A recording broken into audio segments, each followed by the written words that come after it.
আমি জানি বাংলাদেশের অর্থনীতি বা বাংলাদেশের সরকার অনেকবারই গণতন্ত্র হোঁচট খেয়েছে, কিন্তু এত কি হোঁচট খেয়েছে যে আমরা আজকে মালয়েশিয়ার এত নিচে? আজকে 40 বছর স্বাধীনতার পর আমাদের রাজনীতি এমন হয়ে গিয়েছে মাননীয় স্পিকার, যে আমাদের উপর থেকে আস্থা উঠে গিয়েছে। দোষ আমাদেরও না, সরকারেরও না। তাহলে দোষটা কাদের মাননীয় স্পিকার? আমার মনে হয় দোষটা আমাদের জনগণের, যারা ঘুরে ঘুরে বারবার আমাদেরকে ভোট দেয়। আমরা কথা বললেই সরকার দল দুর্নীতির কথা বলে।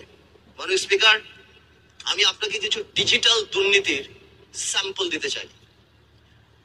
দুর্নীতির কথা স্টার্ট করলে শেয়ার মার্কেট নিয়ে কথা বলতে হয়, অর্থনীতি নিয়ে কথা বলতে হয়।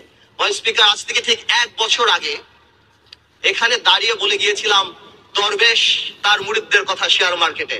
সেই দরবেশের কথা এখন বাচ্চাও বাংলাদেশে কিন্তু বলতে পারে। সেই দরবেশের